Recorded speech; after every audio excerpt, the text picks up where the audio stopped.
Hello, everyone, and welcome to episode 270 of the Canadian Football Countdown, a proud member of the Canadian Football Podcast Network and the Alternative Football Network.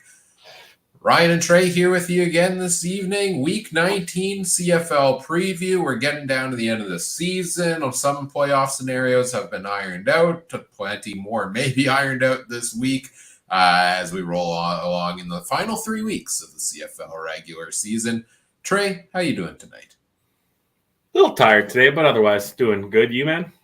Yeah, I'm doing good. I feel like the wind has been taken out of the sails a little bit for me down the stretch drive here in the CFL with some of the results we got this past weekend. You know, Edmonton and Calgary officially eliminated. Hamilton on a bye this week. They're hanging on by a thread. I think a lot of these scenarios are going to be ironed out, and we're going to be same thing as last year. The final 2 weeks is going to be it's going to be tough for us to get through these previews because we're not going to know without that depth charts available who is actually going to be out there on the field. One of the bigger downsides of a 9-team league is there's always 2 or 3 weeks of football that don't matter. So, really, what's the biggest thing? Who hosts the first round of playoffs really is the only thing up for grabs for the most part. I guess Hamilton's technically still in it, but Yeah. I mean, playoff scenarios, I'll run through them quickly here off the top of the show because there's very few of them for this week. Winnipeg and Toronto play each other Friday night. Toronto wins or ties this game. They clinch the playoff spot. Hamilton is eliminated, and we have our 6 playoff teams. Winnipeg wins or ties, or Saskatchewan loses when they play BC later this week, and Winnipeg's hosting the West Final. And if Saskatchewan wins, they host a home playoff game. And I guess if Winnipeg loses, it's still up in the air which of the 2 teams finishes first or second. But there's a very realistic scenario that we know our exact playoff matchups by the end of this weekend, I believe. So we'll see. We'll see how these games play out as we get into talking about them. We'll preview the major storylines, fantasy players to watch, and we'll make some betting picks for each of the games here tonight. We'll also take your comments and questions in the live YouTube chat and Facebook chat. Thanks to our presenting sponsor, Game Time TV. You can learn more at GameTimeTV.ca or Facebook.com/GameTimeTVMB.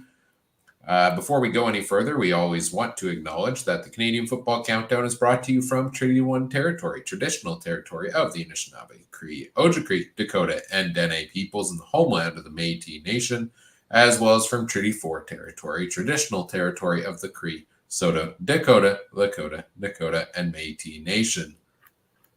As always, we'll also throw out that we have a Discord community. It's free to join us over there. We've got lots going on in it, as always. Game conversations as they're happening. Lots of CFL fantasy talk going on. I love it when people throw out questions for me, specifically in the Discord, the start-sit questions. Even Trey's nonsense ones he throws out at me every week. I enjoy those as well, but we've had some very good ones, and a couple of them I think I'll bring up on the show later today. So if you want to get in there and ask them, the link is free to join us over there. You get access to all the charts I mention every single week. You get access to Trey's NFL betting picks as well in the Discord. How's that been going for you this past week? I actually finally had a winning week. I think I'm back over 500 overall. Where do I have it here? 31, 29, and 2. So finally got back. There was some weird weeks in the NFL.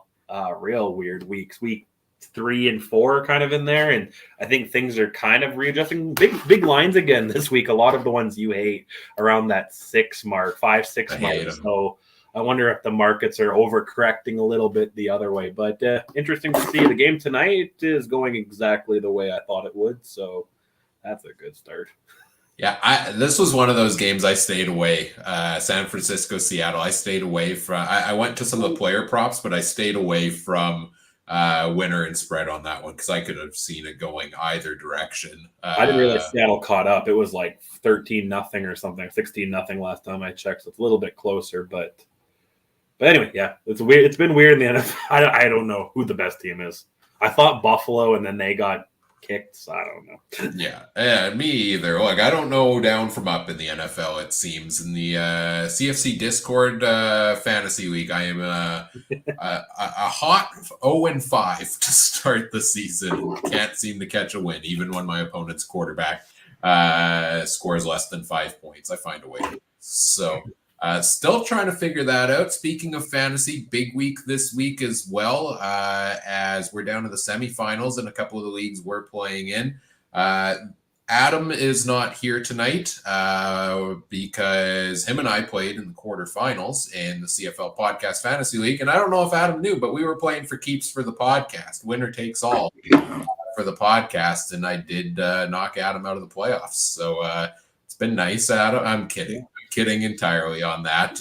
No, Adam was busy tonight, but boy, did it feel good to knock him out of the playoffs in one league, and now I get a chance to do it to Trey in the other as him and I go head-to-head in the Discord CFL Fantasy League semifinals this week. You got the first round bye after finishing in second. I finished fifth, escaped the first round, and now we're going head-to-head. So keep that in mind, I guess, as we get into fantasy picks here tonight. Is there a little bit of gamesmanship going on? No.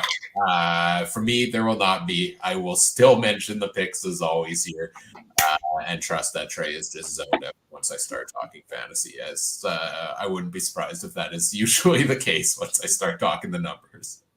Oh, sometimes I don't know what you and Adam are saying at all. I'll admit that. Yep. So it's okay. And yeah, you're number 2 in the league, so you've got that inside knowledge. So we'll see what kind of picks we can share for everybody this week as we get into Thanksgiving weekend in the CFL. 4 games on the schedule, 1 Friday night, a doubleheader on Saturday, and we've got a Monday game, the traditional Monday Thanksgiving game between Ottawa and Montreal. Which I hate from a fantasy perspective to have a game all the way on Monday. But let's get into our first game of the week. It is the Toronto Argonauts visiting the Winnipeg Blue Bombers. And this one, like I said, has those playoff implications. Argos can clinch a playoff spot if they win. Bombers can clinch first in the West if they win. What is the biggest storyline here for you in this game? That's a good one. I don't really know. What do you got? This game's confused me because like this game last year, remember, wasn't the Cam Dukes came in and almost beat us late? And then now I don't know. Is that kind of the same feeling you have, or do you have a little bit more faith in the Bombers just come around? I mean, the storyline for me, if you compare where these two teams are at right now, standings wise, Winnipeg has won, 8 straight games now, I think it is, and sit at 10-6. Toronto is at 8-7, and they've been kind of up and down, and they've been a little shaky lately, and they've really struggled to start games strong and put points on the board. I think for me, the most intriguing is this the first time that we've seen Chad Kelly versus the Bombers in a starting role? I think it might be, because I think Winnipeg and Toronto only played once last year. Somebody can correct me if I'm wrong. I might be. But and Cam Dukes was the starter when they came into Winnipeg. So I think that's the intriguing thing for me. Sellout crowd in Winnipeg, 4th straight game being sold out here down the stretch. It's going to be loud.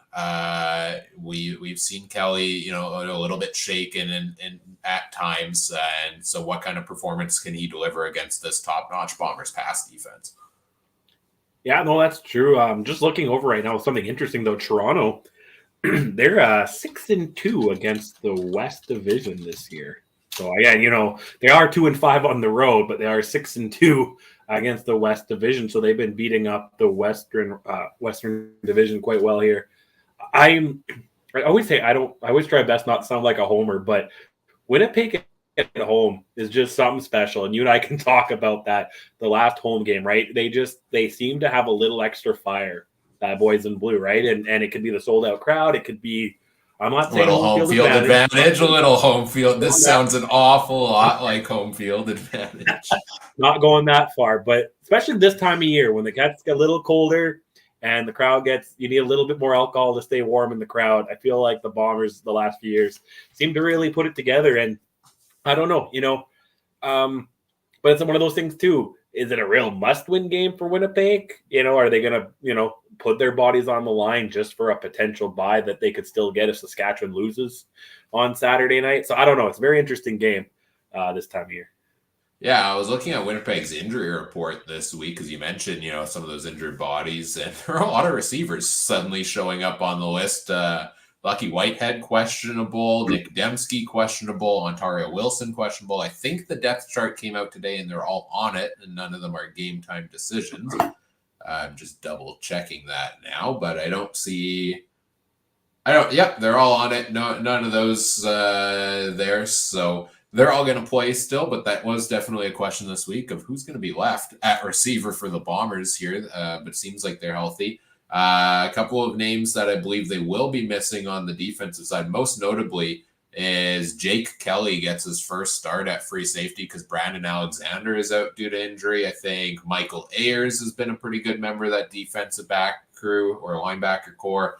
He is out with an injury this week as well. So, yeah, a couple of injured names there for the Bombers in the defense. And we'll see what kind of defensive performance they can put up here against Kelly, who has been one of the most explosive quarterbacks in the CFL over the past couple of years. What's the weather in the Peg tomorrow? Richard in the chat asks. Let me pull 11. up. I checked it while we were waiting. It's 11 at round kickoff. Oh, that's pretty nice. No, that's pretty good. It is way too nice. I'm getting scared. I don't know what to buy the kids for Halloween. You get the size up for the sweater. Do you not now? What do you do? Because watch it snow like crazy next week. But yeah, still pretty nice weather here in Winnipeg, all considering. But that 11 at night in the prairies is a little different.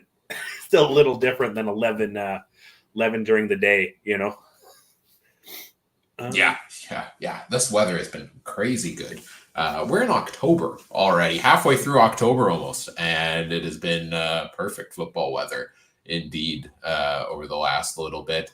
Yeah, on the Winnipeg side, I guess the other thing I'm interested in looking at in this game is, continuing to see what is Zach Collaros going to bring after his monster performance against the Elks, and then last week against Hamilton. It was a modest performance, 201 passing yards and a touchdown. Nothing special, but he didn't turn over. He didn't throw an interception. He has one interception in his last 4 games, as much as we've talked about him being that turnover machine. I think, it's a battle of Collaros has been considered a top quarterback in the league the last couple of years, and Kelly was kind of the fresh new MOP face last year. I think I'm watching the quarterbacks. I think I'm watching the run game between Oliveira and Kadeem Carey. That's a great battle there. 2 offenses that should be putting up more points, I will say, than I think they have this season, right? I feel like they've kind of underdelivered compared to what we thought they would be capable of. No, 100%. I mean, the Bombers are right around where I thought they were. They just keep finding ways to win. The Argos definitely, I think most of us were a lot higher on them at the beginning of the year, depending on the quarterback situation. But I know we had some faith in Cam Dukes, and he looked great to begin with, and he kind of tailed off. And to be honest, Kelly's looked almost better at times than Nathan Rourke has, and then kind of the Argos kind of tailed off here again. So I don't know, very interesting to see. And I'm very interested because the Bombers defense too it's weird. I was again that Edmonton game a couple weeks ago where they almost didn't give up any points, but it felt like the Bombers were giving up yards, and then they just kind of stopped Edmonton. So I wonder if they're going to do that same thing against the Argos here. Well, yeah, the Bombers, we always call it the bend but don't break defense, right?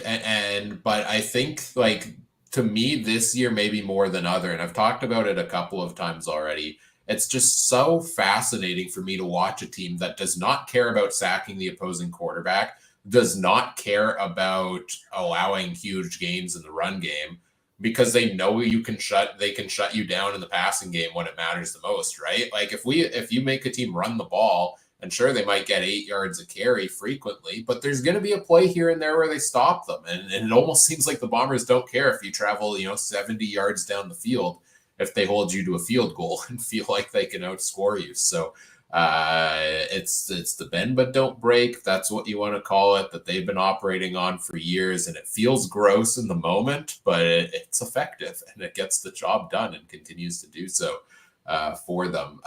The matchup, actually, just looking at the depth charts, I'm most intrigued by out of everything in this game is the return of Janarian Grant to Winnipeg, because If that's one spot the Bombers made a mistake this offseason, it was letting Janarian Grant go. The return game has not been the same since.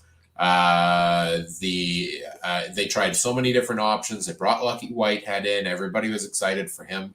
I've been so unimpressed with what Whitehead has done in the return game since he's come back. I feel like he's been okay. Maybe I can't remember the Hamilton game. I thought he had some decent ones a couple weeks ago. Not Janarian Grant going for touchdowns. But I thought he had some big. He flipped the field a few times, I thought, over the last couple of weeks. So, right, it's been very underwhelming overall, and we got spoiled, here in Winnipeg for a few things over the last few years. But I think Whitehead's getting there, getting there. And as long as he's healthy, I think I would rather have him back there than a lot of the other guys we put back there. But yeah, I agree. Yeah. I think he's been the best option they've had this season. I just did when you look across. I can't say across the pond because there's no pond in the way, but when you look across to Toronto, and Janarian Grant's run, 4 of them back for a touchdown this year or something like that, you have to wonder if that's going to be something that plays into this game and turns the tide of this one for them. Let's get into our fantasy picks on this game. Players to watch at least. On the Winnipeg side, Toronto's defense, as much as I picked on them in recent seasons and early this year, I feel like they've kind of locked in a little bit on wide receivers, and I don't trust Collaros to throw I don't trust him to throw 6 touchdowns a game. He's only thrown 2 or more in 2 games all year, so I'm out on Collaros despite that game 2 weeks ago. I'm out on most of the receivers, I think, just because if there's not a lot of touchdowns to go around, there's not a lot of yards. Yeah, you can rack up the catches, but I don't think I'm not sold on any of them particularly this week. The one I like is Brady Oliveira, the one Bombers option, and that's because he continues to be a top option. He has been a top 2 running back the last 3 weeks. He has averaged 23.3 points in his last 3 games. And he is now a touchdown machine ever since Chris Streveler went out. 0 touchdowns when Chris Streveler was in the lineup, and now 4 touchdowns in his last 3 games since. So I think Oliveira is a lock. It's a tough matchup against the Argos. They shut down the run game pretty well for the most part, but I think Oliveira is just that dynamic player that can overcome the matchups. The one question that came out in the Discord this week that I want to bring up here when we talk about this, and I want to get your take on it kind of as well, is Brady Oliveira the best captain option available from a safe play standpoint at this point in the year? Because everybody seems to lean quarterbacks for the most part, and I think quarterbacks do, and I get why people do that, but given his recent performances, is Oliveira in strong captain contention? Yeah, I think so, and I think when you look at it too, there's probably less ways for a running back to get negative points. Like you know what I mean? The quarterback could fumble or throw interception or that, but the running back, you're going to get a point for an attempt and a point for a yard. And, I would like Oliveira probably more over Collaros in this one for captaincy, unless you want to go wild and think maybe Lawler or something has a wild game. But other than that, yeah, I think Oliveira is the better lock. Yeah, I dug into some numbers that were kind of interesting on, who the highest scoring player overall each week has been, because I was curious, running back, quarterback, which one's better? Of the 18 weeks thus far, a wide receiver has been the top player of the week 11 times, actually. A running back 4 times and a quarterback just 3 times. And when a wide receiver, the highest scoring wide receiver of the week averages 30.5 fantasy points on the season. Yeah. Running back is at 28.4, quarterback 28.4, running back, the highest scoring one, averages 24.9. So I'm still trying to figure out what to do with those stats. I'm never great with my captain pick. That's one weak point of mine when it comes to fantasy. And I'm looking at these stats, I lean, okay, well, yeah, wide receiver is your biggest, potential for getting the top captain, but there's so many to choose from, and it's so volatile that it's hard for me to maybe lean on a receiver specifically as my captain. Running back, yeah, even Oliveira in his last 7 games, I think has averaged like 16.4 points only. If you get that as a captain versus say a player scoring 30, well, that's still going to kind of put you behind the 8 ball. So I do still kind of lean that captain's my preference, or quarterback's my preference for a captain, and just hope you pick the right one. But when the question comes up, and this question I should give credit, No Good Noverby in the Discord who brought this one up. I could see what everyone's saying about it being a safer play, because quarterback, you have to worry about interceptions. You have to worry, are they going to throw touchdowns? You have to worry, are they going to get pulled halfway through the game? They're probably more likely to get injured than the running back as well. So maybe it is safer to go with the running back, but I think that the gap between positions is still a little bit high. That makes it makes it less safe. Yeah, that receiver stat's crazy, and like whether that because a lot of the early of the it seems like a lifetime ago, but remember in June that was like how many weeks back to back was Philpott, killing it, and then we obviously he's been hurt for a while and quieter and stuff, so that's wild about the receiver. But yeah, trying to pick it, like I said, if you want to go for the crazy play, maybe a guy like Lawler in this game, or someone on the other side like Coxie or something, maybe would be that 30-point guy. But because again, Lawler got 33 points 2 weeks ago, last time when they played at home. But yeah, I think if you want to, oh man. So now I'm overthinking. Do I risk it for the biscuit in the playoffs, or do I play safe here, or do I just go with my old fashioned fullback, and see how that goes? And that's the real question. And for any of this fantasy stuff, we'll throw out names, but it's really situational. Like we play in head-to-head leagues where oftentimes I switch up my strategy based on who I'm playing. I switch it up based on, we're 2 games through the week. Here's who I think you have. Do I think I can top that with my lineup? No. If not, then I'll switch it. For people who are just playing, a normal league, do you want just a safe total, or do you want to go to try to get the top score of the week? Yeah, that depends whether you go for the safe or the boom or bust plays there. So I think that's an intriguing conversation. I think I definitely want to dig more into the stats on captaincy in the off season, and because that's such a focal point of a good fantasy week, is making sure you nail the captain. But I think there is merit into that conversation. Just wanted to bring that one up while we were talking about it, because I thought it was such a good question this week. Only other one on the Bombers side I might consider is the defense, because they have been, a couple turnovers. They've been scoring touchdowns lately. And I do see a scenario where maybe they get Chad Kelly off of his game a little bit in this one. So I would potentially lean towards the Bombers defense. Let's talk about the Toronto side here. Where are you at? I know you've been high on Kelly's performances on the field the last little while, specifically on the field. I'm going to clarify that. Yeah. Yeah, it's not Kate Trey as somebody he's not. Because there's a lot of conversation always, of course, on Chad Kelly. But on field, he's delivered pretty good. He had 3 straight number 1 performances. Last week against Montreal didn't go so well, finished as the quarterback 7. Now he's got that matchup with the Bombers defense. How are you feeling about Chad Kelly this week? Is he in consideration? The Argos are a no-go for me this week. I gotta say it. It's the home field advantage of Winnipeg. No team ever plays good here in Winnipeg, especially in October lately. I don't have a good feeling about the one I was maybe debating was Kadeem Carey, because he's been kind of consistent. And I'm sure you probably have some chart about running backs against Winnipeg that I need to look at more. But yeah. Kadeem Kelly is, where my Grey Cup. I don't even know where that Grey Cup ring is. Somewhere around here. I got my Bomber one there.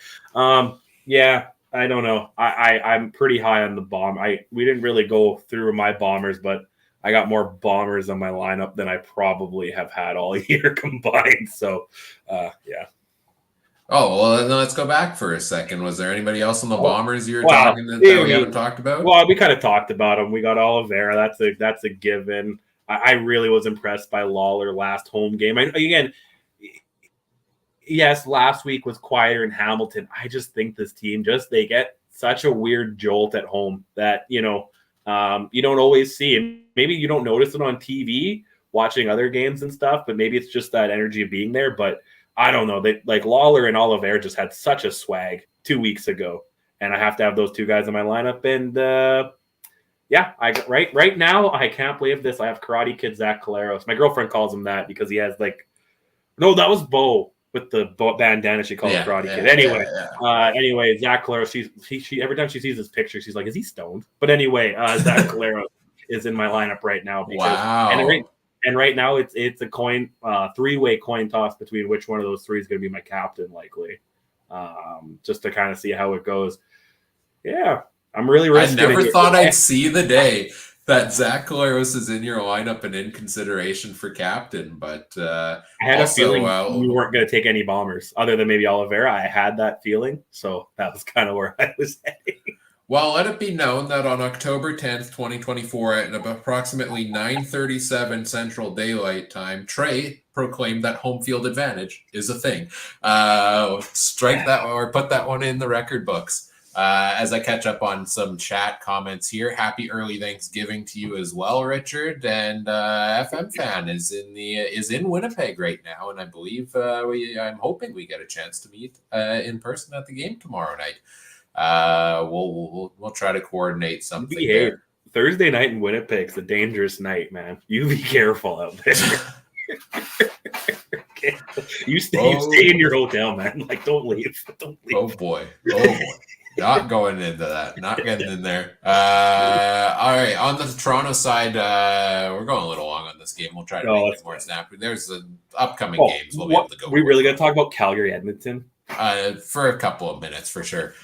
Kelly, I would consider it. I think, again, mobile quarterbacks are important and quarterbacks that can get rushing touchdowns for you. But the Bombers do such a good job just randomly this year at shutting down mobile quarterbacks. They did it to VA. They did it to Rourke. They did it to Trey Ford. I don't trust that necessarily from Kelly. So I have him as a question mark. But the one Argo, and same thing with Kadeem Carey. Yes, he's been good as a running back, but also he only has one top 4 finish in his last 6 games, I think that is. And the Bombers shut down running backs in the pass game, even if they give up a lot of rushing yards. So I'm scared there. But the one I do like is Mackay Polk of the Toronto Argonauts. He's got the best wide receiver matchup against Winnipeg, 12.2 points per game. They allowed a left slot back, 7.3 targets per game. And Polk has finished as a top 11 wide receiver in 4 consecutive games, including 3 over 100 yards. So he seems to be slowly building that connection with Kelly as his number one go-to guy. And I really like Mackay Polk, and it's really tempting to put him in my lineup this week. All right, let's get into our betting picks for this game. The Bombers are 3.5-point favorites in this one, that home field advantage once again. And we are at the over-under line is at 50. Which way are you leaning in this one? Hit the over hard on that 50. I think I'm looking at a 30-20 game. I think is very possible. It's not a super cold game. And give me Winnipeg minus 3.5. Yeah. I'm actually surprised it's only that. I thought this one would maybe, with recent bias, would be a little bit bigger, but we'll see. Yeah, I'm going to go Winnipeg as well. Again, Toronto lately has leaned so much on Liram Haralahu. I think last time out he broke a record with 8 field goals or something like that. They just don't find a way to start games strong and put points on the board. And if you fall behind and you get to the fourth quarter with Winnipeg having enough of a lead, you're not getting the ball back, basically, for the most part. So I'm going to go Winnipeg minus 3.5 in this one as well. I'm also just partially hoping that's the case because I want Hamilton to still be in the race and have something to talk about in the next couple of weeks. I'm going to go under 50, though, because, again, Argos is not putting touchdowns on the board early in the game. Winnipeg doesn't put a ton of passing touchdowns up as well. I can see this one being a little bit more low scoring and going the under on it. Adam's not here. He didn't send in picks, and who knows where that coin is at these days. So we'll just move straight along to game number 2 here, which, yes, we are going to talk about it, even though that has not much to talk about in terms of playoff implications, because both teams have been eliminated from the playoffs. It is the Edmonton Elks at the Calgary Stampeders. Edmonton 5-11, Calgary 4-10-1. On the season here, both eliminated the past week, both potentially with interesting quarterback decisions coming into this game. And it sounds like Trey Ford is getting the start for Edmonton. After one night, Jarius Jackson said he won't go and tell us who his starting quarterback is going to be for this meaningless football game. And then telling us the next morning it was going to be Trey Ford. That was kind of weird, especially when he announced Trey Ford as a starter 2 weeks before a super important game with Winnipeg. I don't know why he was trying to be secretive in this one, but Trey Ford gets the start. And for Calgary, we don't know for sure yet, but it seems like Matt Schultz is starting to take more and more reps as the starter this week for the Stampeders. They also brought in former NFL quarterback P.J. Walker onto the practice roster. So, what do you do with these final 2 or 3 games for these teams that have been eliminated from the playoffs already? Oh, these are really early preseason games to me. You see what you got. Like they're see what you got.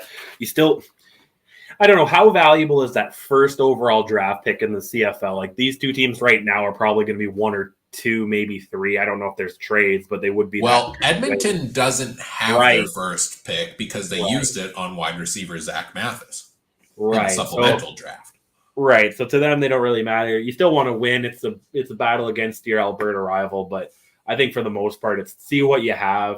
You start a guy, like if I'm Calgary, I start the backup. If I'm Edmonton, I don't know. Now I would now they're going to start Trey Ford when I would have started him earlier, but whatever. We can get into that another time.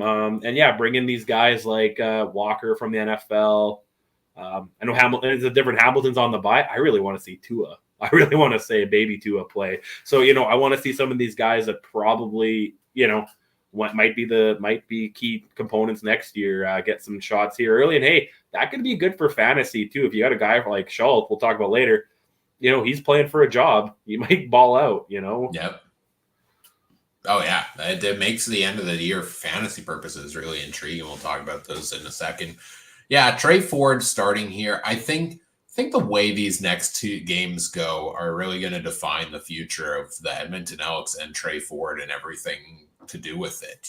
If he comes out and plays well again, as he has whenever he's been the starter, except that game against Winnipeg, it seems, Ford's been pretty darn good every time he's started out there. So if he can deliver more wins again, is that enough for the Elks to finally say we're going to commit to Trey Ford long-term here going forward? Or is he going to leave in the offseason? It sounds like there were rumors this week. There has been a little bit of, discourse in the locker room, so to say, with Trey Ford, where they wanted him to go in for certain packages, supposedly, and he said, no, I'm not doing that. He wasn't happy with his role and wanted to be used a certain way, and they weren't using him the right way. I wonder if it's just better for both teams to cut ties after this season and give Ford a chance somewhere else. Somebody's going to take a chance on him, I feel like. And Edmonton, I think there's enough different directions you could potentially go in the offseason. And I don't know if MBT is the right one. I believe MBT had some choice words again this past week as well and keeps speaking out on things. He's getting up there in age, and I don't think he's the long-term answer. So for both of these teams, it's really about trying to find what that long-term answer is. And Trey Ford, I think, has a better chance of being the guy if he can right the ship there and right that relationship, if all the back and forth with him over the last 2 years hasn't broken everything. No, right. And that sometimes you just need a fresh start. We saw Fajardo going to Montreal, see Baker Mayfield going to Tampa, VA going to BC. Because sometimes guys just need, and even with Fajardo, he still had the coach that came along with it too, and they seem to be getting along fine. So sometimes it's just new scenery, new, a little bit of new. I would love to see Trey Ford somewhere else, just not in another green jersey. That's about my only request. But other than that, that's about it. Other than that, I don't really care where he goes. But yeah, I think that I think he just hasn't been given a long enough leash. Like I think a kid of his talent, like him and his brother, are super talented football players. Like that's it. You know, there's families that have no talent in anything, and then you have those two twins being probably the one of the best defensive players, and potentially pretty damn good quarterback in one league. I guess like you could say the same thing about the Manning family. But anyway, no, I want to see more Trey Ford. If I'm going to tune in on Saturday, it's just to see Trey Ford and see what he can do in this one. He brings excitement the way he plays, right? Like he is exciting to watch for sure. On the Calgary side, I feel like that offense has been anything but exciting this entire year. And it didn't go well for Jake Maier last game out, and he got pulled against BC, and Matt Schultz came in, and he looked like he brought a little bit of fire in there for them. Now, so they've got Jake Maier. We've seen what we've seen from him. Schultz, this is really the first time we've gotten to see him. He was injured for a while, and Maier played okay at the start of the year. We talked coming into training camp that it would be a 1A, 1B kind of battle between these guys, and maybe now we finally get some chance to see what he can bring. And then, like we talked about, PJ Walker, former NFL quarterback, brought in. Where do you think Calgary goes from here? Do you think the next year's quarterback is one of these three guys on the roster, or number 4, I'll throw Logan Bonner even in the list? Or do you think this is a team that's, maybe looking at options for this year, but needs to go out and do something different in free agency? If I'm them, I look at free agency and I look at VA, Cam Dukes, Trey Ford even, or MBT, depending on what goes on there, and countless other guys too. That's what would be me, but Calgary has always been that team that they don't really go super splashy in free agency, right? They kind of find within, and I wonder if they got some in this Walker guy. For next NFLer to just kind of come up here, sometimes they know something too. They don't just come up here for nothing. Sometimes they think that they can just walk over this league, and it'll be interesting to see what he can do if he ever gets a shot this year or early next year. But I think they got to go free agency or pray to God they get Curtis Rourke and he doesn't go to the NFL. That's about. The way Curtis Rourke has been playing, it's looking like that's not an avenue that is going to be the case, but you never know. Yeah, I believe also PJ Walker was like on the Argos negotiation list and was traded without any announcement this week, and then suddenly is signed with the Stamps. So we'll see what he brings and see if he gets into a game here down the stretch. I think we're watching that on the Calgary side. I want to see when that depth chart comes out. This game is Saturday afternoon, so depth chart will come out Friday. I want to see what's happening at running back because seemed like things were back on track for Dedrick Mills. And then last week, he had 1 carry for 16 yards, and that's all he got. And I don't think he was injured. He's not listed as injured on the injury report. They just benched him, ? For Peyton Logan, who played pretty well. That's another position they haven't figured out once this year. And all eyes are on the job security of Dave Dickinson, who commented on it this week and said, speculate all you want, but I'm here to work. This week, we're going to keep speculating every game down the stretch what's going to happen with one Dave Dickinson. I think Calgary needs a full refresh this offseason. They need something exciting brought in there. Let's get into fantasy picks for this game. We'll start on the Calgary side.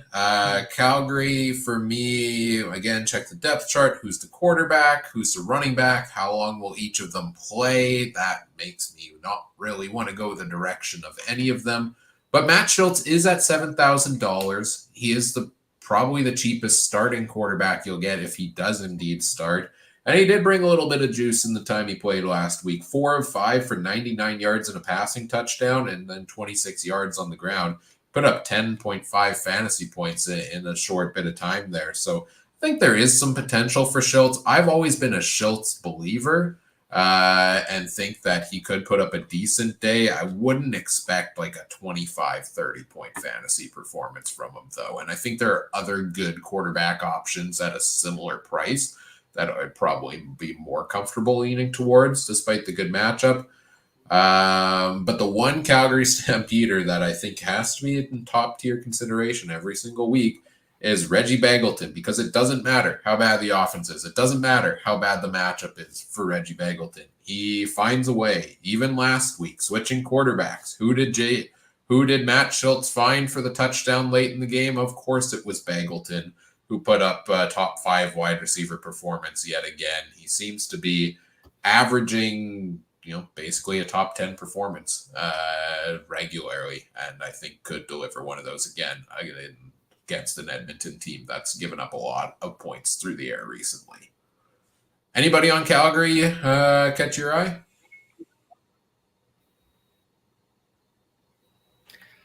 Just Begelton right now. I was flipping between him or Philpott a little bit, but I think Bagel just with the price and Philpott being a little cheaper to make some things work, I might go with him. But otherwise, I think Begelton would be my one guy on Calgary. Otherwise, they're kind of similar to Toronto. Kind of I don't really want to go to them too much because uncertainty with quarterback. You're right.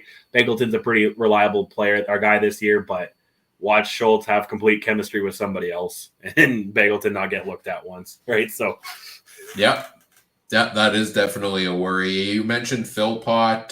5 of his last 7 games, I believe, he's been over 10 points. That's pretty good.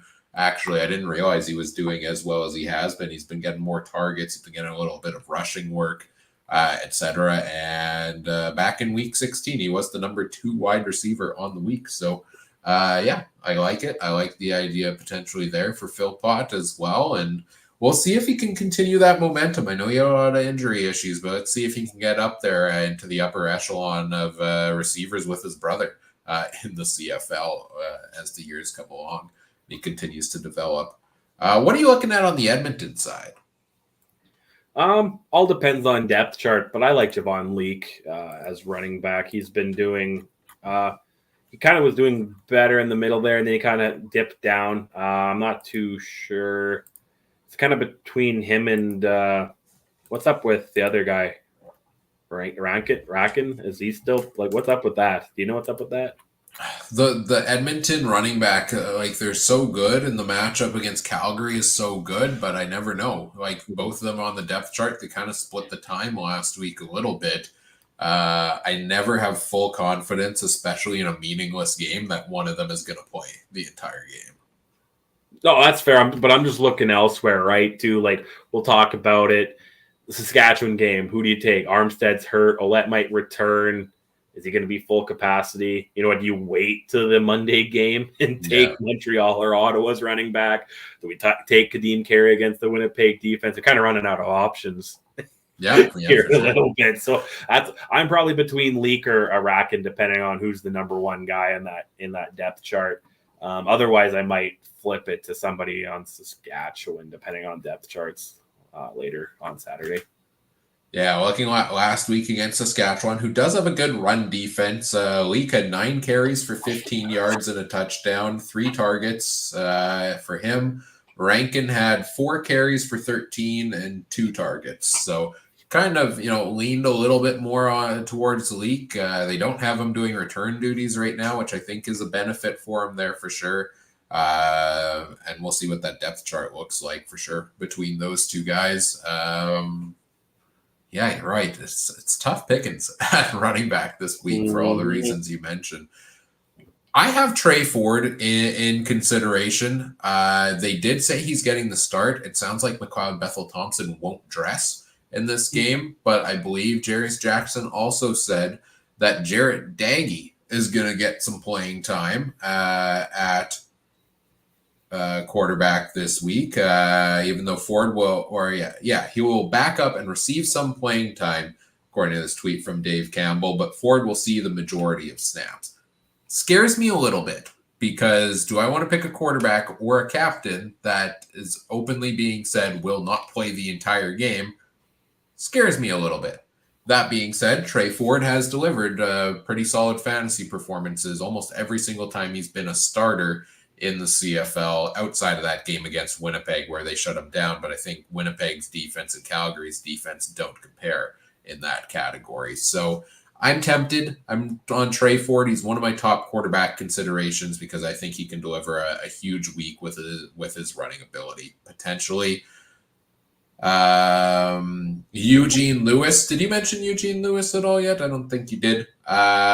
Eugene Lewis has been a top 5 wide receiver in 4 of his last 5 games. He has touchdowns in 6 straight. He also has the best positional matchup of any Edmonton receiver against Calgary. Everything the Stars seem to be aligning for Lewis as a premium option this week. The one thing to consider is that Trey Ford is in at quarterback, and while he can rush really good, he's not going to throw the ball as many times as McLeod Bethel Thompson would. So is Lewis still going to get some big plays? Is he going to get a touchdown? I think he will. So I still like the pick, but there's still a bit of potential regression there. I think Edmonton's defense could be in play against Calgary. They turn over the ball a lot. And the other name that has caught my eye the last couple of weeks, I don't think is a play now, but somebody to watch for the future and maybe in the last couple of games when it is pure garbage time, is Zach Mathis of the Edmonton Elks, who we just talked about. They gave up their first round pick in this year's draft for taking him in the supplemental draft. That doesn't happen very often. If you do that, it's likely because you see the talent of a guy. He's gotten into a starting role the last couple of weeks. And last week he had 6 catches on 7 targets for 74 yards. So I think he's a potential future superstar Canadian receiver there. I think he's Canadian for them. I should double check. I actually don't know. You have to be in the supplement draft. Okay. I wasn't sure what the... Well, it's supplement draft is like, I think that's iffy Canadian because wasn't Wolartarski in the...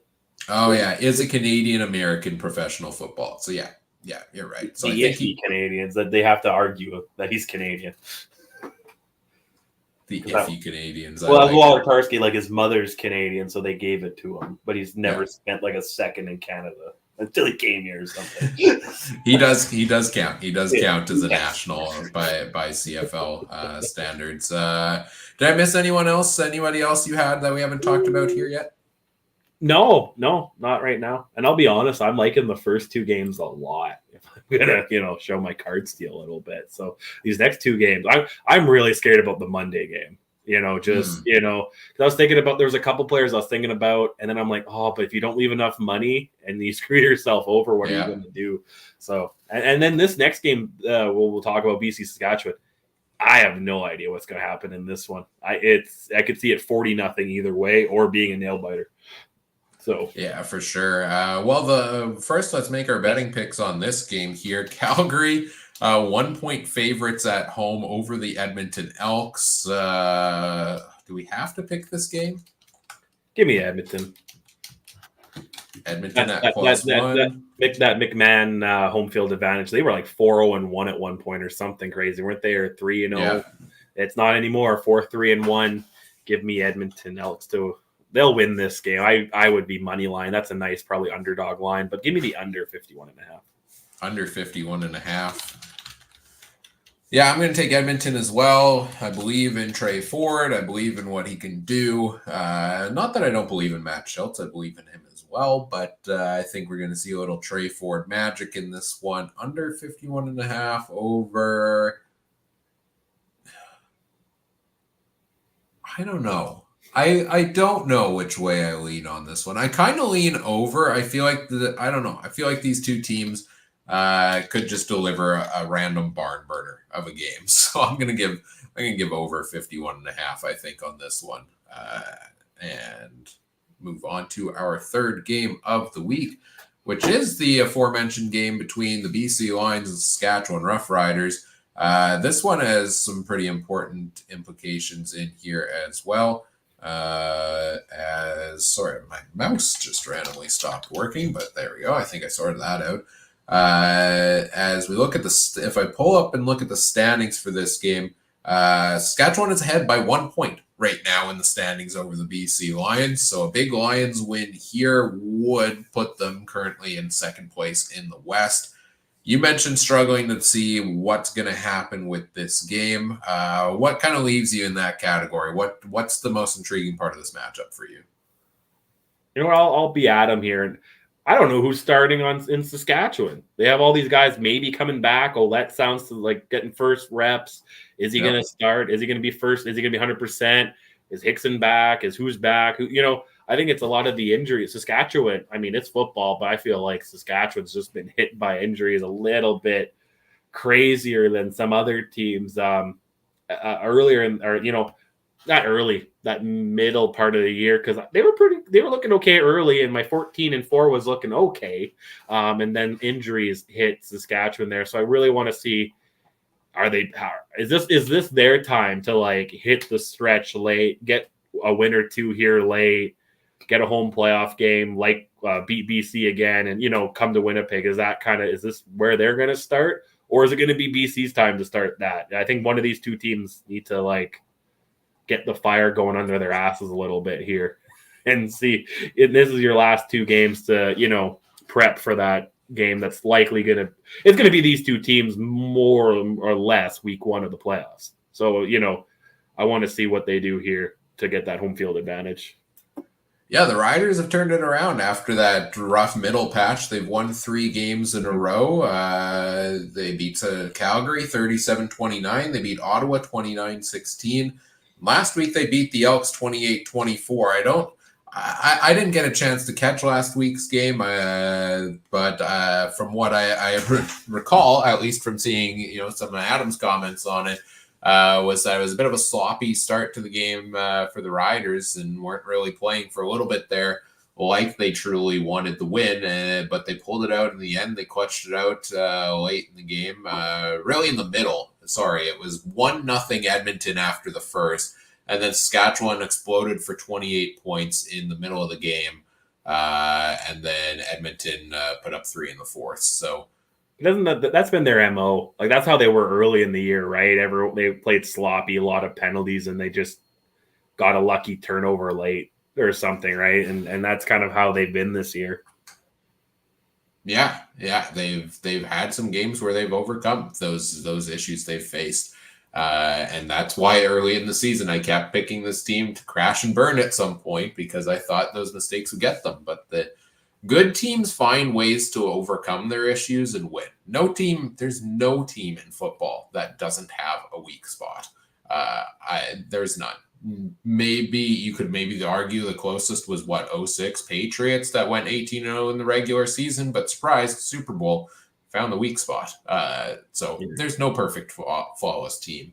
It's a question of, can you overcome those weaknesses to deliver, and the Riders have done that as of late, and it kind of puts them in the driver's seat here, where they could clinch a home playoff game with a win and potentially even go on to fight Winnipeg to clinch that West final if the cards lay in their favor this week. So the Riders, doom and gloom a couple of weeks ago after that 7-game winless streak. Now they're kind of in the power position here for a home playoff game. And on the other side of things here is the BC Lions, who... Well, I have a question for you as Sure. because you're the president of the Nathan Rourke for Hall of Fame, and all that, and #1 supporter in that. Have you been a little underwhelmed by his return? I have. I'm not going to lie. I have, as I throw on the BC Lions hat for perfect timing there. Yeah, Rourke, I mean, in his last 3 games has averaged 197 passing yards. Only. That is not the Nathan Rourke we were used to seeing before. He doesn't have a touchdown pass in his last 3 games either. He doesn't have an interception in any of them, to be fair. So he's kind of shored that up a little bit. But we're talking about a guy who's now started, 7 games and thrown 4 touchdown passes. It's something that we didn't anticipate this year. All of the hype was Nathan Rourke's going to come back. He's going to light it up.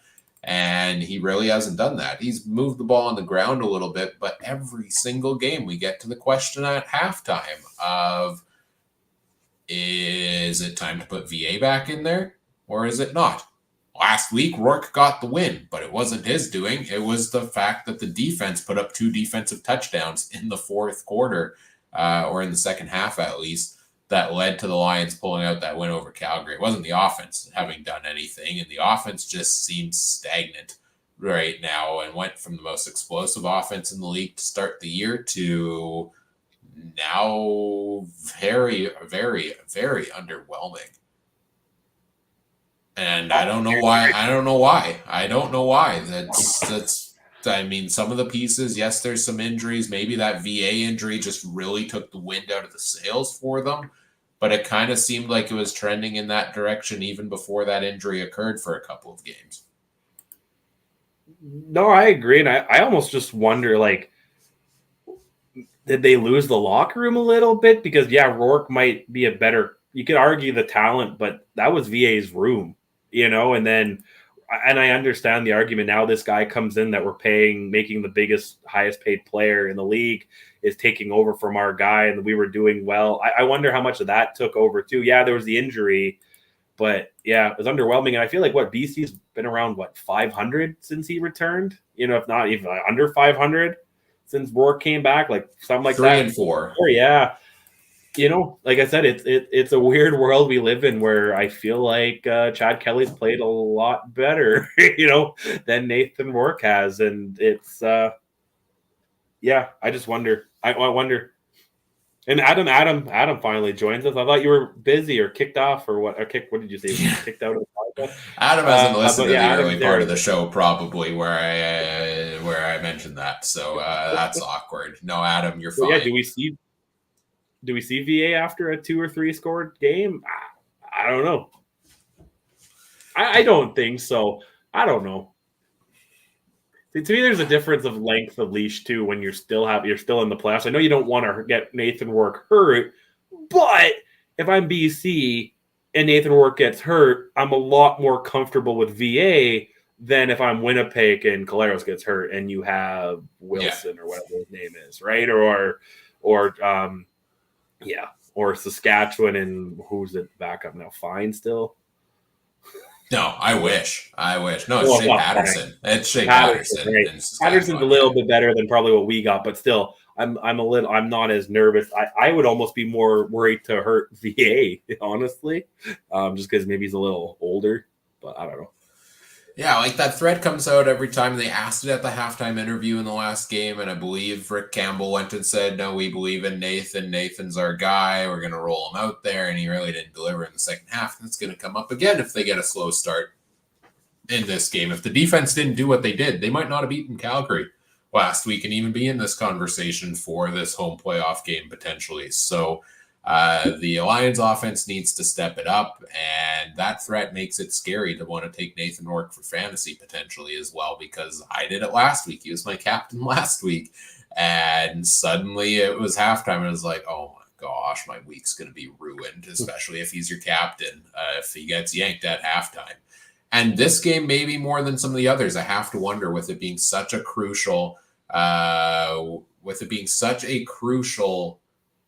matchup for this spot in the West playoff race, I have to wonder is this the time where they finally make that switch again and go to VA if it's close and they don't feel like they're getting the play from Nathan Rourke in the second half. He's got to do something. He needs to deliver more to reiterate his spot in the Hall of Fame, I'll say.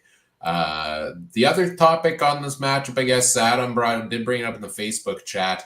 No Milligan for MOP talk. I did see our friends over at the Piffles podcast have been campaigning hard for Roland Milligan to win MOP this year, as far as showing campaign videos, making campaign lawn signs, etc. I don't think it's going to happen, though. I think he'll be a West finalist for sure. But it's so hard for a defensive player to win the MOP award, I feel like, other than Solomon Elimimian. When's the last time we've seen one win it? And I don't know if he's done enough to separate himself from Tyrell Ford, even at the similar position, right? They're right neck and neck right now in interceptions, which is the big category, I feel like, for defensive backs.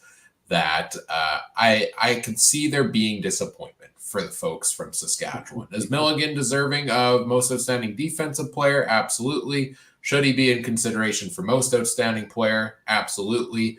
Do I think he's going to get it?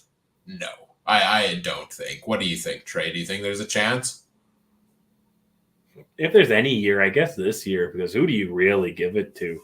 I know it's a quarterback award for the most part, but, you know, we're going to give it to Bo for having most passing yards. Going to give it to Zach for being second, but he's been kind of like, was he 16 and 14 for touchdown interceptions? Like, that's not MOP, you know? I'm not going to go make videos, but I'm still on the give it to Serge Castillo. 60-plus yard field goals. There's nothing more outstanding than that. So, yeah. But yeah, I mean, honestly, I have no problem giving it to Roland Milligan or Tyrell. If they're going to willing to give it to Roland Milligan, if Tyrell Ford passes them in interceptions, then give it to Ford. You know, I will say Adam pointed out the most special teams tackles. Yeah, that's pretty impressive That's for a true, too. high-end defensive player to be up there in most special teams tackles as well. I will give him that. My guess is the West nominee for most outstanding player ends up being Brady Oliveira, is my guess. And I see the argument for it, and I kind of lean that direction, but that is not a knock on one Roland Milligan. And Richard chimed in the chat with, the problem is not Rourke, it's the offensive line doesn't give either quarterback enough time to make the proper throws. I would agree with that, and I also think even when he does make the proper throws, sometimes the receivers aren't making the proper plays on the ball either to bring them in. It's kind of a double-edged sword for the Lions. Let's get into fantasy picks for this game. On the BC side of things, I don't love any of them. I really don't, because, again, Rourke probably, I'd put him in consideration, but it's such a crucial semifinals matchup this week between Trey and I. I'm in the semifinals in Podcast Network Fantasy League as well. Do I want to risk Nathan Rourke getting benched at halftime? I don't know if I do. I really don't. He's been underwhelming in a handful of his games lately, but he still has one of the best rushing quarterback abilities. Stanback's been up and down. The Riders shut down the run. I don't like that. And none of the receivers have particularly jumped off the page to me in recent weeks. So I'm a little bit scared on the receivers on the BC side. Anybody on the BC from BC for you in this game? No, I did have their defense in for a minute, but I've jiggled some stuff around. So no, nothing currently. Because I agree with everything you're saying. Rourke, not worth it. The double stack with the receiver is not worth it anymore. Oh, remember that BC? Rip the BC triple stack. Only benefited you, man. So that was I was on my way to my third straight private draft league fantasy championship early season based on that triple stack, and now it is but a distant memory, sadly. Let's talk Riders side of the football here. Who do you have on the Saskatchewan side? Anybody? I'm probably more scared of Saskatchewan than BC because, like I said, who's the starting running back? Who's Harris who's Harris got to throw to? I don't know about Saskatchewan right now. If I had to, since we want to keep the show entertaining, I guess I would be considering one of the running backs, depending on once I see Armstead. If he's, I don't know the injuries off the top of my head. I think Ouellette is starting. Ouellette starting? Pretty much confirmed he's available and going to start. Armstead is out, right? And Hickson is likely going to be the backup, I would imagine. Right. You know what? Honestly, I think Ouellette started getting things going. He wasn't as again, he wasn't hitting like everybody thought, but he's put up some fantasy points. His last game he put up 14.1 against Montreal in week 11. He put up 20.9 against BC last time they played back in week 6. So if you have the money and you're worth the risk of maybe putting in a guy who's coming back off of injury, I would go with AJ Ouellette. Yeah, I kind of have the wait and see approach on Ouellette coming back from the injury. So I'm not playing him this week. I need to see him perform because he did have some rough games early on in the season. But I do have a couple of players I like on the Saskatchewan side. One of them is Trevor Harris. He's been a top 3 quarterback in 3 of his last 4 games. This is going to be an important game. Could it get into a bit of a shootout potentially? He also has 3 straight games over 300 yards passing, and I think he's one of the best quarterbacks in terms of getting multiple touchdown passes in a game. He's thrown 2 or more touchdown passes 1, 2, 3, 4, 5, 6, 7 times this season, which is pretty good. That's, I think, more than half of his games that he's been in the lineup for. So I like the potential Trevor Harris play this week. Of his receivers, my favorite one would be Sam Emilus. He has such a massive target share in his last, I don't know. He has like 4 or 5 games this year under 8 targets. And I think I did the math a couple weeks ago where 8+ targets leads to a pretty high percentage of top 3 finishes. So I do like Sam Emilus. He typically lines up to the right of the quarterback in the slot back position. And I'm just checking the matchup here against BC. It's an average to good positional matchup for him as well. So I kind of lean that direction. He was a really high-scoring wide receiver option last week. He actually finished as the wide receiver 1 with 22.6 points last week. So I like Sam Emilus. I'm considering it there. Keyshawn Johnson has been so consistent and probably the reason I've made it to where I'm at in fantasy playoffs over the last couple of weeks. He's been such a dominant performer and has, 4 top 10 finishes in his last 5 games for the Riders. The only thing I am hesitant there is he has the toughest positional matchup by far of anybody on this team. And one of the worst ones I would say in the league from receivers this week. So I'm kind of scared for Johnson, that matchup, and I'm weighing how much do I rely on what this matchup is bad versus the talent of the player can overcome it.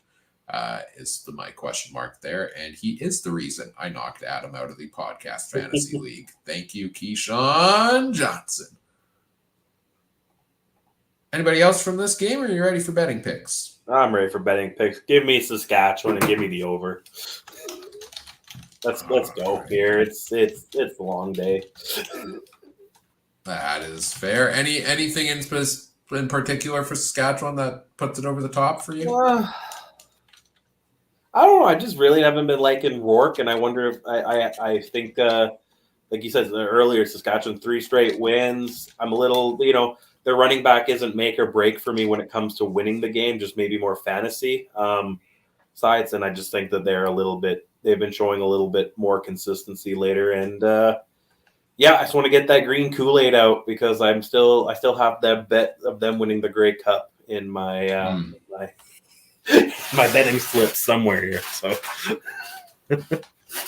I'm going to agree with you on both taking the over and taking the Riders here. I like them a little bit better, and I don't like BC on the road as much as I would like them at home. As we move into our final game of the week, the Thanksgiving Monday game, and it is Ottawa visiting Montreal. They play Thanksgiving, I think, every single year pretty much. And this game, I thought could potentially have playoff implications a couple weeks ago. It looked like maybe Ottawa would have a chance of catching Montreal. They do not. The Alouettes have beaten them, I believe, twice now this season, including most recently back in Week 16, a 24-12 win over Ottawa for Montreal. Both teams had a bye last week. Before the bye week, Ottawa lost 29-16 to Saskatchewan. I believe you have them pretty low in your power rankings now. And Montreal losing 31-37 to Toronto.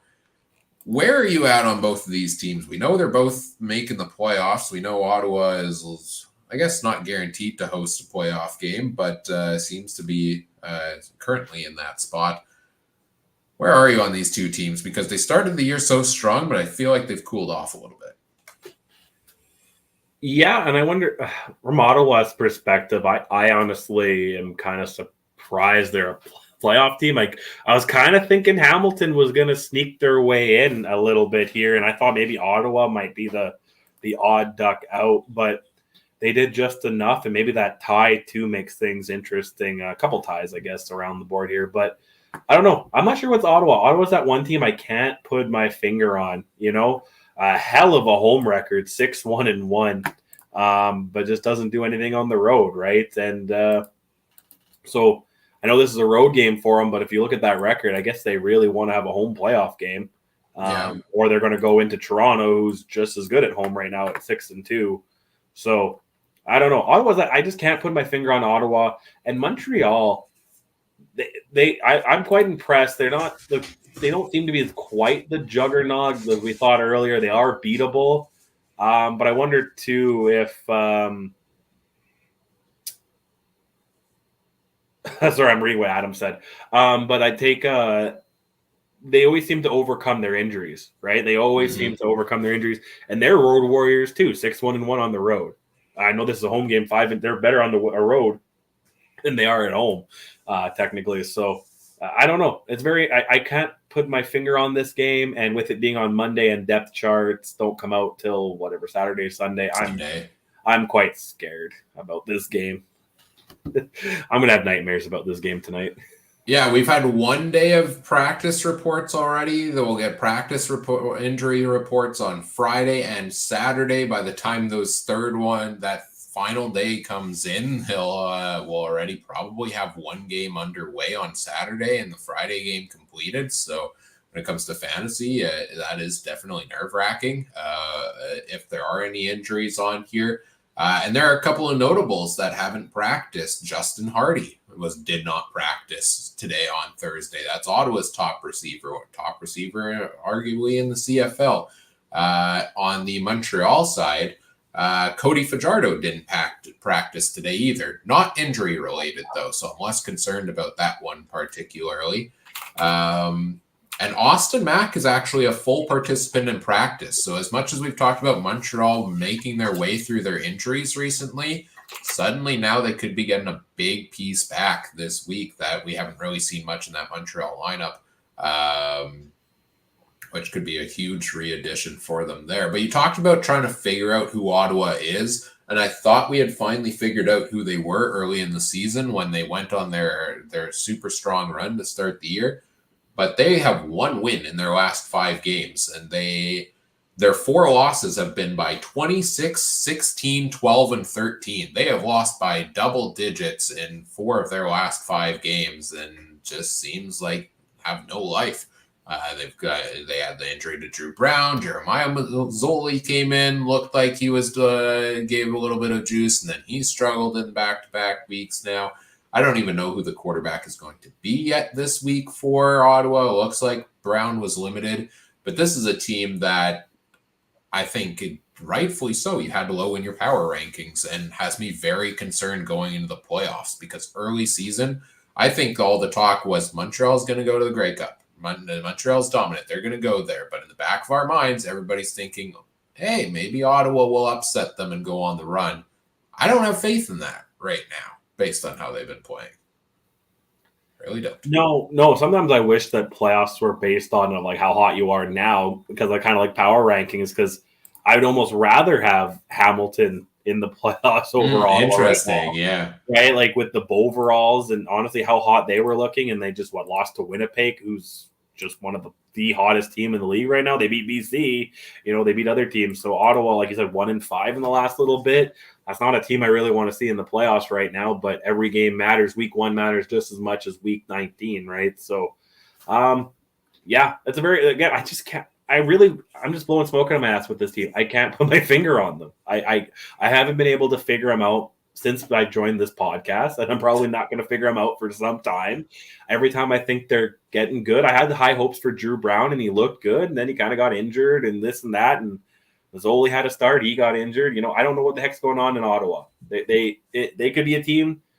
They could be a team. I could see them upsetting Montreal in the playoffs very easily, but I could also see them losing by 30 points in that game. I say that almost every week about some game. I could see them beating Toronto, and I could see them getting demolished by Toronto in the playoffs. I could see them getting demolished by Hamilton if Hamilton somehow miraculously makes it into the playoffs still. I don't know. I can't with this team. And it's weird that they're second, and then they look to be their point differential is awful. What, Oh minus yeah. 37 points? Like there's not many teams in the playoffs right now that they're the only team in the playoffs right now that has a minus differential. So that's crazy. Yeah, and it's some of those big losses that I just rattled off, and two Yeah. of the most concerning ones is early in the year they lost to Montreal by 26. A couple of weeks ago they lost to them by 12. So Montreal's had their number, and another win now, a big win by Montreal, like really puts the damper on can Ottawa beat them in the playoffs, and that's going to be the major storyline if they get to that far point of that matchup in the East final. Montreal, on the other hand, I have concerns there a little bit as well. They've clinched first in the East, so we know they're hosting that East final, and they're one game away from getting to the Grey Cup. But they have one win in their last 4 games as well. They lost to BC, they tied Calgary, then they beat Ottawa, and then they lost to Toronto last time out. So I feel like they've lost a little bit of the momentum that we had previously seen from Montreal. And so, whereas we could be arguing in these final 2 or 3 games, is it time to rest the starters and rest up for the playoff? I think we need to see those starters play a little more than we thought just to get that momentum back on their side going to the playoffs here for Montreal. No, I agree. And with the luxury of clinching first, they know they get that bye late in the playoffs. And no, they have to play. Most of these teams have to play the last 3 weeks. It's the West teams that have a lot of the byes going into the last couple of weeks. But yeah, they know they get that bye first week of November. I don't think they care who they play between Ottawa or Toronto. And they're probably going to rest. I don't know. They're probably not going to go crazy. It really sucks. Week 21, Montreal and Winnipeg. That should probably be the game of the year, but it's going to be back third stringer versus third stringer, and just a heck of a game. But I can't imagine they're going to go all out for that one. So I think this might be one of the last, because this week and next week, and after next week, I wouldn't start too many starters after that. But you're right. Get that momentum going, because we always talk about that at playoffs. Is the rest worth the rest? And that. So I don't know. Because again, Montreal's giving me that 5. They kind of look like Winnipeg the last 2 years. Winnipeg, got as hot at certain times and then kind of looked a little iffy going into the playoffs and ended up losing to a team in the Grey Cup that was like 4 or 5 wins less than them. And that could be Montreal this year, right? There's always a surprise team in the playoffs, it seems, right? So yeah, we'll see. We'll see which team can get momentum on their side this week. Let's dive into fantasy players on this game. Again, dicey with Monday because we don't have the depth charts. So I will caution 2 things. If you're going to pick players in this game, leave yourself enough money flexibility for last-minute changes, especially if you're playing in a head-to-head league. Like, one thing is injuries and waiting for the depth chart and the injury reports. Another thing is making sure you have enough money to switch up your pick if you need to another solid option, right? In a head-to-head matchup. If you're, say, down to 1 player left each and you need to catch up by 10 points, well, then you probably want to switch and make sure that you're not taking who you think your opponent might have.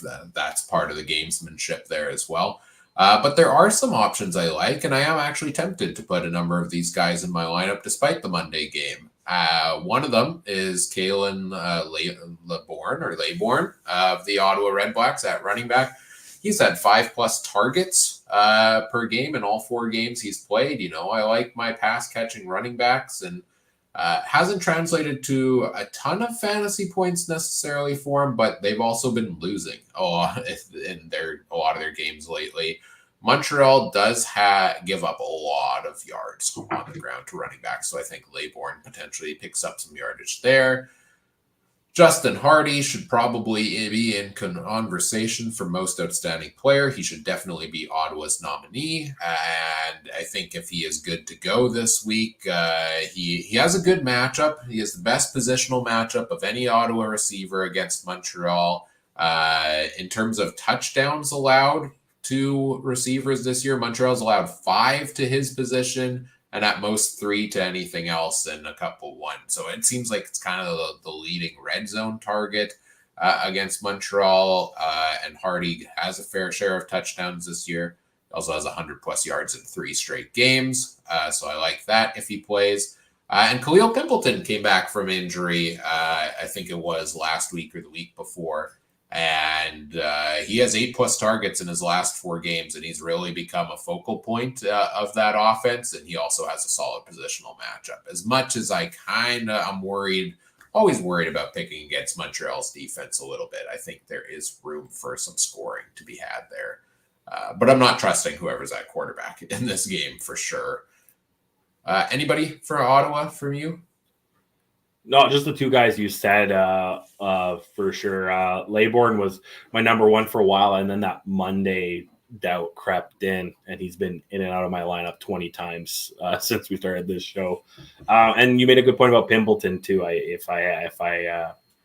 And yeah, those two guys combined $9,000. So that definitely saves some money for my triple stack Caleros, Oliveira, Lawler, and so. The danger being that cheap price on Monday means if you got to switch them out, then you don't have a lot of cap space if you load up on the early games. Is that not what you want me doing, Ryan? Maybe I do. Maybe I don't. This is a general advice for everybody listening. On the Montreal side, anybody in contention there for you? No, that's another team I'm not too sure about. Fajardo has kind of not been overwhelming either, and I'm not even too sure who's their running back even. I'm so out of it. It's Walter Fletcher. Maybe Fletcher, but again, that Monday really scares me. Kind of thing. Maybe Fletcher is about it. Oh no, they're one receiver. Oh my God, where is his page right now? I'm sorry, I'm so tired right now. You want me to start just listing them off for you? Speaker. There we go. He's been actually not too bad either. When he hits, right? Last game against Toronto, almost 19 points. He had 27 earlier this year against Edmonton, but then he's also laid a couple of goose eggs. Yeah. So if you feel like he's going to be on, and this would be a good game for him to be on, I guess, because this could be a playoff matchup. So. Yeah, Cole Speaker did have a good game last week. He's had 2 dud performances against Ottawa so far this year, though. So it seems like Ottawa maybe has his number, but I was thinking the same thing as you. And same thing, I was also thinking that way on Fajardo. Fajardo hasn't scored more than 20 fantasy points since week 12. The touchdowns have dried up a little bit. The passing yards, he's been under 250 in his last 4 games. I don't love it as much as I love some of the other options.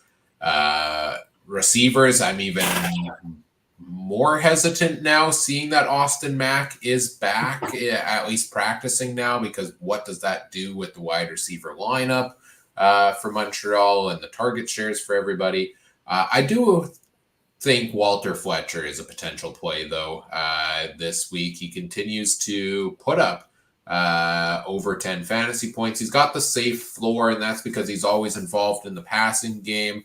And Ottawa does allow 4.5 targets per game to running backs. So it's a good matchup for a running back to get some targets. And he's a running back that always does and could have a big day accordingly. And I think is a safe floor play at running back as well. Not somebody I'd captain, again, because it's kind of, decent floor, but lower ceiling. But Fletcher is a potential option in consideration. And I would maybe consider Montreal's defense as well, just off of Ottawa's offensive struggles the last number of weeks. I think there's some room for the Montreal defense. Betting picks. Ottawa, 4.5-point underdogs on the road in Montreal. What are you taking? Oh, give me Montreal, 4.5. Give me the under on that one. 48.5. Yeah. I don't think Ottawa's going to put up many points. Montreal might put up 30, but watch Ottawa only do like 15. Yeah. I'm going to agree with you again on this one. I think Montreal, I like them at home here at 4.5-point favorites. I also think this one could go under, although the line is a little bit lower. So that does give me some hesitation, but I think I like it still. So I will go that direction as well. Let's get into wrapping things up here. I think we've talked about it all. And we will be back again to talk about it all next week with our week 20 preview, going to the final week of the regular season, or second last week, sorry. There are 21 weeks in the season, but 2 weeks ago. Next week, we'll preview week 20. Same thing, same time, same place, Thursday nights, 10 p.m. Eastern time, live on our YouTube, Facebook, etc. In the meantime, you can follow us on Twitter at CF Countdown Pod or Facebook.com/CF Countdown Pod there to see everything we've got going on in between, including Trey's Power Rankings.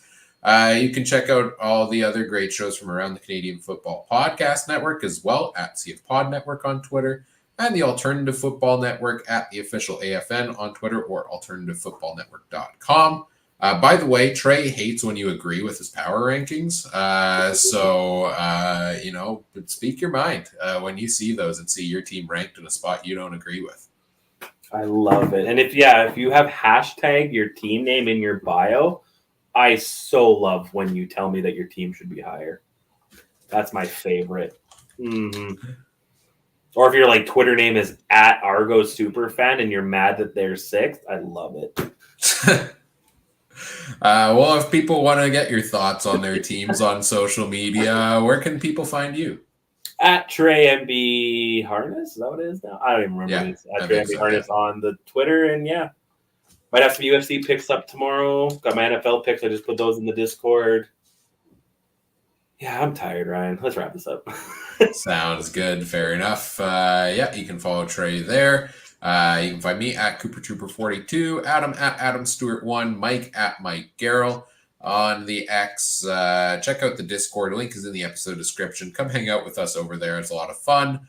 And whatever podcast platform you're listening on, we appreciate it if you do all the fun things such as like, comment, subscribe, rate, review, share the show with your friends. Help us grow the show. We always appreciate that. Thanks to everybody who hung out in the chat with us this evening, or if you're listening to this after the fact. And on behalf of Trey, I'm Ryan saying thank you for listening. Take care. Have a good one. Bye.